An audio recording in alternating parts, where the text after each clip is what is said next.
Naya Morgan was going to make everything fit into her suitcase if it was the last thing she did. She dropped to her knees, pinning down the top of the overflowing bag.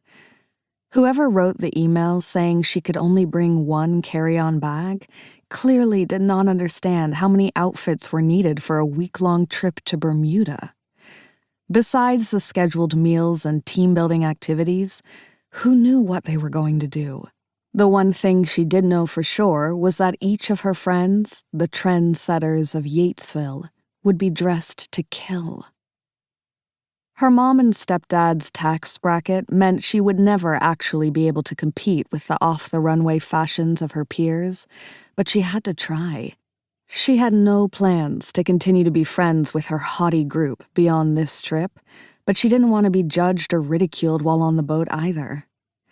So Naya had packed an ensemble and a backup for every possible situation, along with a copy of Sailing in Style, the guide she'd found in the 99-cent bin of her favorite indie bookstore, 2 family-sized boxes of cereal, and enough beef jerky to feed a small army.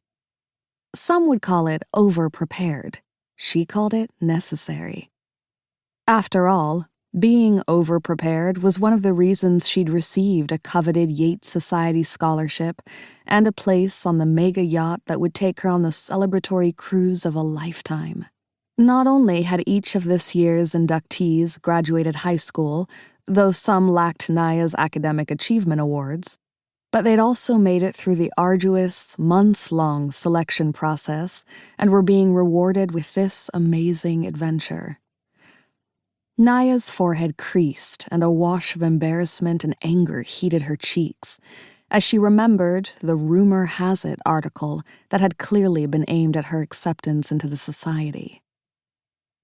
Diversity inductee, she grumbled.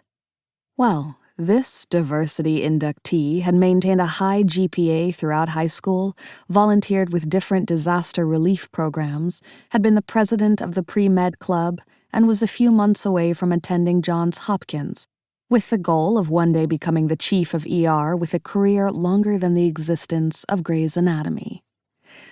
Naya threw her weight against her suitcase and zipped it closed, before collapsing onto her back and stretching her arms overhead in triumph. A wet nose nudged her elbow, and she rolled onto her stomach, smiling as Smoochie's long tail shook his even longer, Twinkie-shaped body. He rubbed against her like a cat, his wiry terrier mix fur tickling her arm. She kissed the golden-white scruff on the top of his head, ignoring his cranky growl of protest. "I'll be back soon, Smoochie."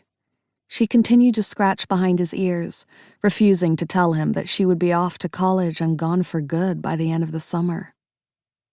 Naya's phone trilled and she reached up, grabbing it from her floral duvet. Taylor. Naya jumped to her feet and ran to her vanity. She had to do a once-over before answering the video call from her best friend. She would sooner die than look a complete mess. Her friends were perfect, so she had to be too. Flecks of pink paint drifted to the floor as she dropped into the chair and swiped her flat iron off the plate she used to keep from further scorching the garage sale vanity she'd painted to match her floral wallpaper. The final video call ring sounded while she smoothed the flat iron through the baby hairs curling around her temples.